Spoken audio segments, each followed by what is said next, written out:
when ready. Charlie, take one. Thank you. You start by non-interrogation related introducing yourself and your career. My name is Malcolm Nance. I am a former Navy Senior Chief Petty Officer, specializing in cryptology, counterterrorism. And I spent 20 years in the United States Navy carrying out naval intelligence operations for the principal agencies of the United States intelligence community. Perfection. All right, let's talk about your interrogation-based experience. You were a SEER instructor. In doing so, you did... Right. As part of my career, I became an instructor at the U.S. Navy Survival, Evasion, Resistance, and Escape School, or SEER School, in NAS North Island on Coronado, California. And at that school, I carried out resistance training, which included manning, operating, supervising the only waterboard that was authorized in the Department of Defense. I was waterboarded, and I've carried out or assisted in over 500 waterboardings. How many times were you personally waterboarded? I was only waterboarded once. Okay. But then we won't even... That's fine. That's enough. It's enough. Yeah, it's enough.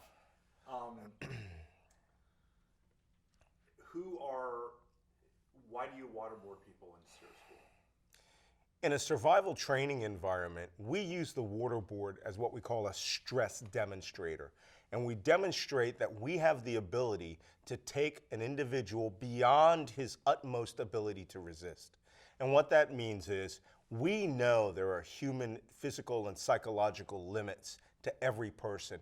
And we need to show people, especially those who are a little hard-headed, that we, simulating an enemy that does not believe in human rights, who will resort to torture, we show that we can bring an individual who is a hardcore resistor past his ability to resist so that he learns how to do resistance properly once he has been taken past his limits. What's the key difference between what you did in Coronado and what was done in the enhanced interrogation program? The difference between what was done in Coronado and the enhanced interrogation program is that, number one, ours was truly authorized on the basis of the best knowledge of the SEER program as it existed. Everything we did at SEER was done in blood, which means that everything we showed, every technique we used, every methodology that we practiced with our students on, U.S. soldiers, sailors, or airmen, or intelligence officers, men and women, had died when those techniques were used. So we were using them as what we called a stress inoculator. By giving you this little bit of stress and bringing you to a stressful situation in a simulation, you would know in a real captivity how to resist properly, because everybody has a breaking point. We show you what to do once you've gone past that breaking point in order to foil the enemy's plans. In the interrogation program that was used in the early 2000s during the Iraq War era, in the enhanced interrogation program that was used during the Bush administration in the early 2000s, that program, one, it was based on a fraud. It was based on two gentlemen who told the United States government that they were the two world's greatest operators of this system, when in fact, they actually were psychologists who came to our school, took our torture-based program, and then used that for reverse engineering. So one, it was actually tortures known to us that were being used and told were benign. Number two, we had taught and had been taught from the entire existence of the SEER program that waterboarding was a torture used by our enemies. In particular, the Nazis, where officers of the SOE, the Special Operations Executive, and the OSS were tortured and killed during World War II using waterboarding. The North Koreans, the North Vietnamese, and just recently, ISIS, the Islamic State of Iraq and Syria, used waterboardings against their hostages. Waterboarding is a torture. So the difference between the two is one is done for practice and defensive purposes to show you your ability to resist. The other is designed to inflict pain upon you and is just really a form of sadism. You talk psychologically the difference between being waterboarded in Coronado around your friends, Yeah. and you know when it's going to stop and no one's going to kill you, and in real life, because there are a lot of people, the argument is going to be made that we waterboard people at training all the time. Right. You know, it's not torture, and I know it's a bullshit, convoluted argument. Right. But I think it's important to point out the difference between, like, knowing it's going to stop, Right. and what people are getting in Abu Ghraib or somewhere else. Right. So a psychological difference in the SEER program versus what happened in real life is that in SEER, you know that you have a finite amount of time in a training environment, and you know that safety precautions are being taken, that people are probably waiting out in the wings should some medical emergency happen, and that they're not really going to torture you beyond the ability that they need to make a lesson known. And it is a torture, no doubt. But again, it's a stress inoculator. It's designed to make you stronger when you're really tortured, because a key component of that waterboarding torture is intent. When an enemy has you, you have the psychological pressures of not knowing what's going to happen. You have the psychological pressures of knowing these people could just kill you. And then you also have the physical pressures of the captive environment, being kept in a dog cage, being hogtied and bound throughout your entire body, being beaten and tortured in other methods, and then being subjected to the waterboard, which may never stop. So those are two entirely different environments. Ours, again, is like an inoculation against pneumonia. The other version is like giving you pneumonia to kill you. So let's do the is it torture question two different ways. Okay. One, the program holistically, is it torture? Talking about walling and stress positions and sleep deprivation, all that stuff. Right. And then let's get specific about waterboarding and your personal experience, like the quote you have, like water going down your throat, you're choking, all that stuff. So let's start with the broader program and the question. So is it torture? And you can be there's no question in my mind that the enhanced interrogation program was torture. If you want to start that way, sure, that's perfection. Okay. As an intelligence professional, there is no question in my mind that the enhanced interrogation program, as it was carried out at that time, was a torture regime. And they admitted it. They admitted that they wanted to take the gloves off. They wanted to get tough with terrorists. They took a program that was, again, engineered from the deaths and blood of U.S. service people and intelligence officers from, the Second World War on, and reverse engineered that into a program back to its original intent. And that's what makes the enhanced interrogation program immoral and of course, dishonorable, because people, American service members, intelligence officers had died under those techniques. And by taking it from a training environment in order to help a person, prepare a person, they turned it back into its original mission, which was to torture individuals. Now your personal experience with waterboarding. You can say, I was waterboarded. Right. It was in a controlled environment, but even in that environment, I can tell you it's torture. Right. And then explain. Sure. So, I came to the Survival, Evasion, Resistance, and Escape School as a prospective instructor. And when we arrive, they have a rule. Instructor staff get everything. And so the highlight of that was that I was waterboarded. And when I first got strapped down to the waterboard, I thought, okay, this is just a simulation. It's not going to be anything worse than the initiations I went through in the Navy. And then the water starts pouring down your nostrils and your mouth as they start their controlled pour during the waterboarding. And I remember quite succinctly, precisely what through my mind. I thought, oh my God, I'm being tortured. And then as the water builds pressure down your throat and starts to override your esophagus, you realize this is a controlled drowning, but it's still a drowning. And it was painful. And of course, they're not asking me of anything of intelligence value. They're asking me nonsensical questions. And all they said was, when you're ready to answer, click your feet together. And I was clicking as hard as I humanly could. I was straining against the bindings. I was trying to blow water out of my throat, which you can't because it's a continuous pour. And you just want off. You'll do anything at that point.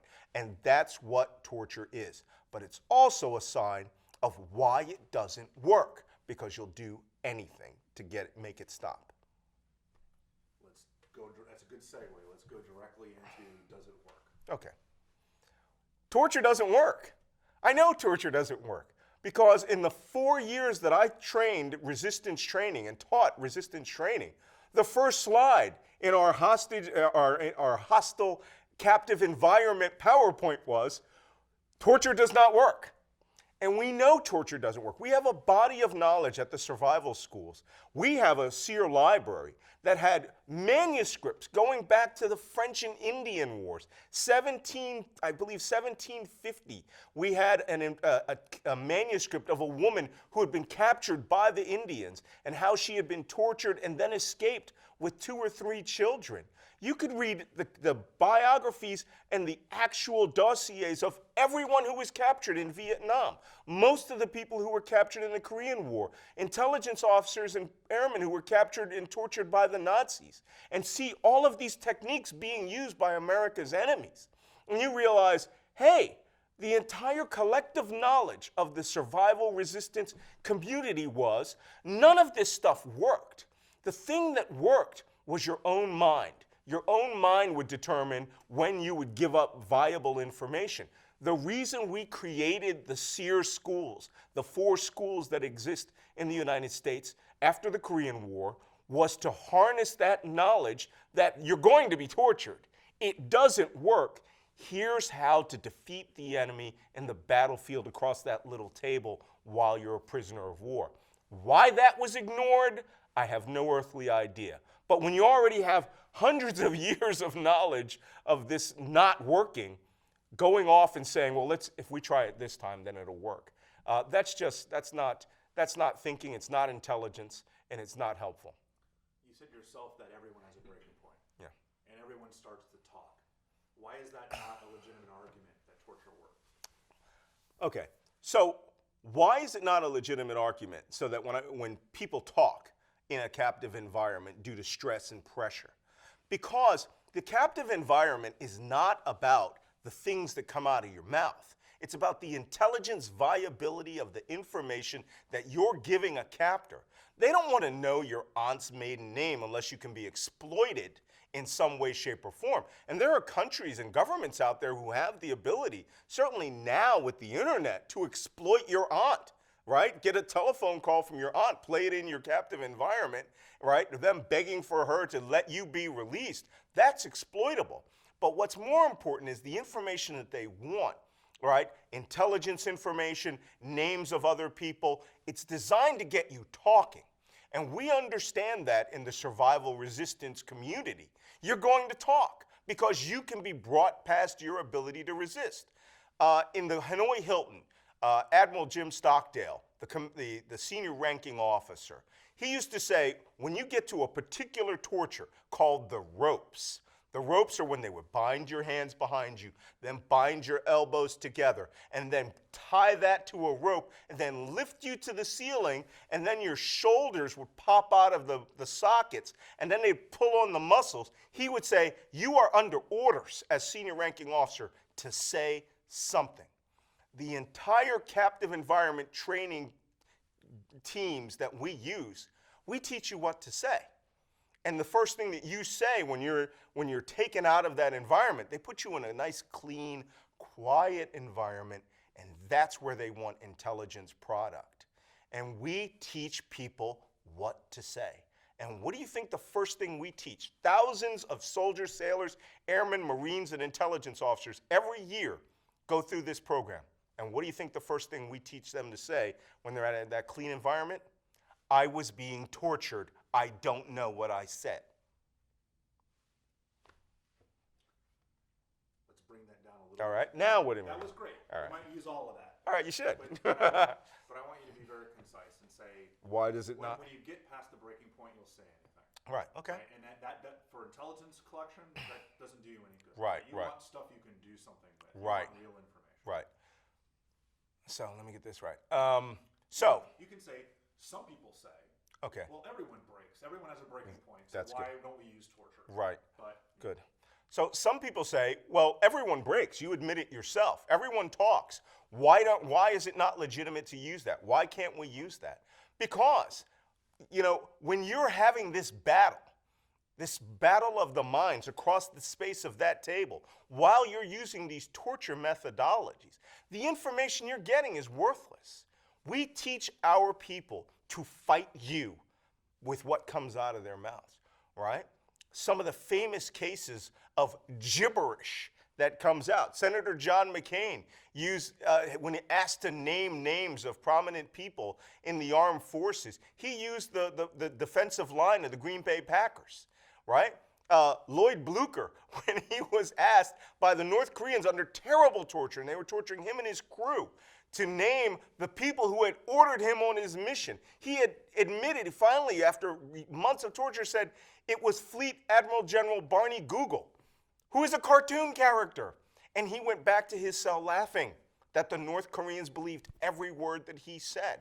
The information that comes out of your mouth is worthless. And now there is a global community of people that teach people to give worthless information, even if you are unskilled, like Khalid Sheikh Mohammed, a member of Al-Qaeda. Everything that I've read from him, the information that he gave out of his mouth, was worthless. Stuff that he either knew had already expired and was worthless, or fantastical stories like taking a blowtorch and cutting the cables on the Brooklyn Bridge, right? You know, he had in his mind when he went back to his cell laughing that the Americans were now expending thousands upon thousands of man-hours trying to find the people involved in the Brooklyn Bridge blowtorch conspiracy, that he had wasted his enemy's time. That is his battle. That is why it doesn't work. It's worthless. One last, super sentence fragment. All right. Really, I think that's great. I really want you to say, torture doesn't work because when you reach your breaking point, you'll say anything. Okay. Torture doesn't work because when you reach your breaking point, you'll say anything.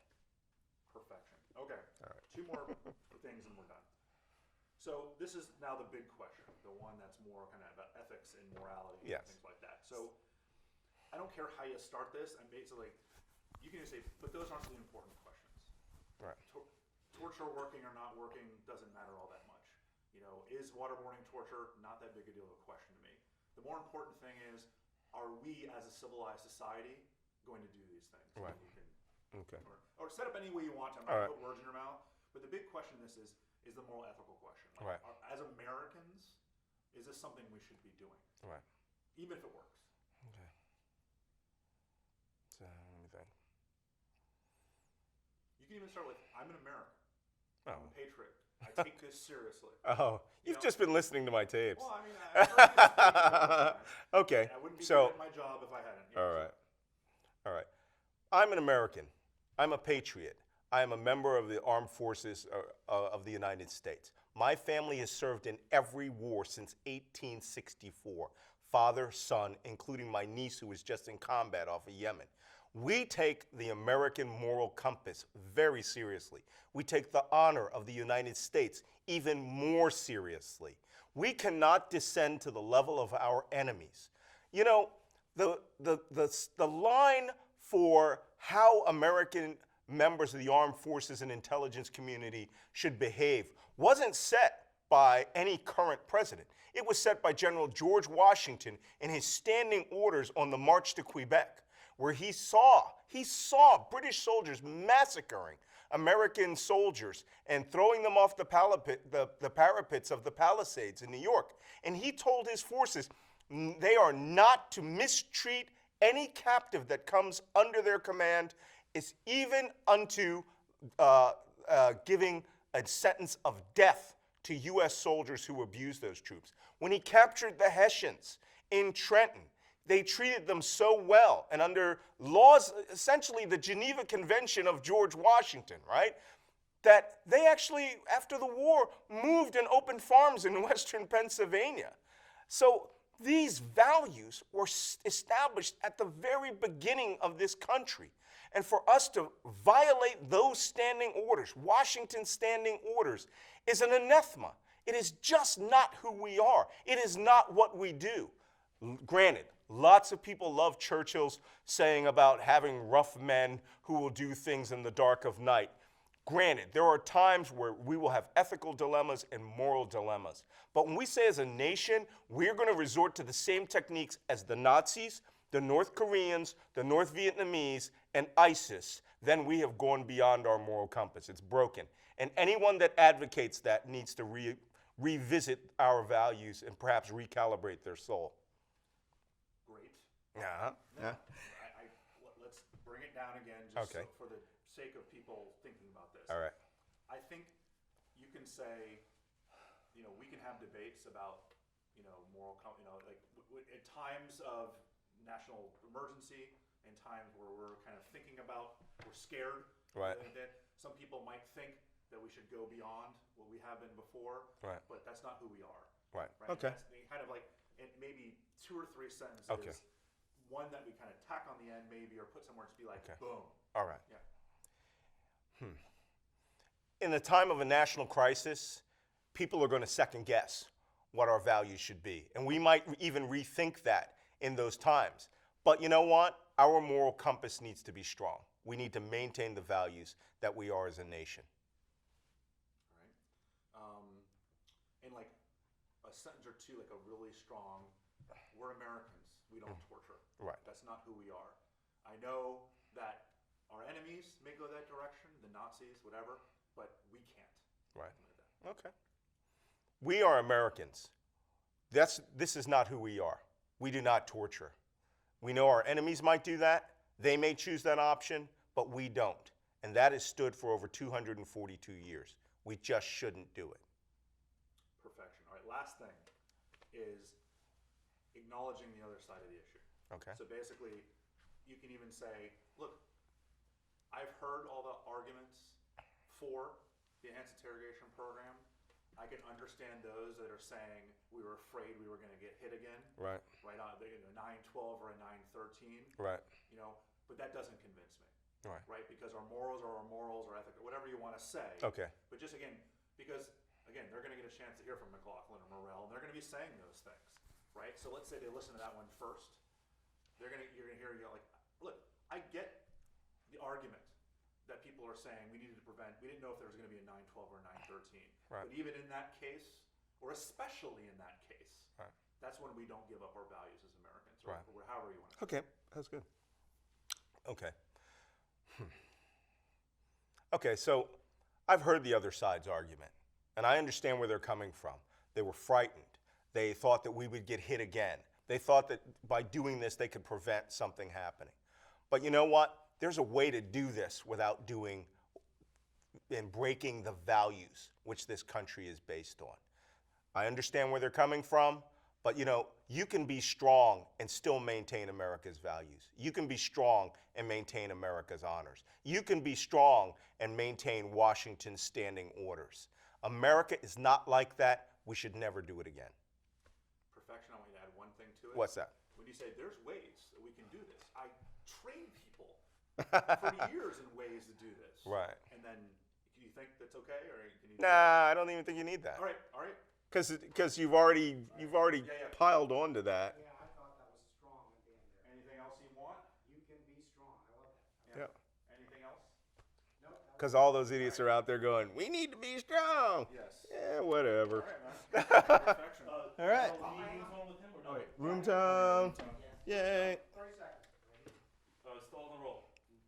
Call it. Start room tone.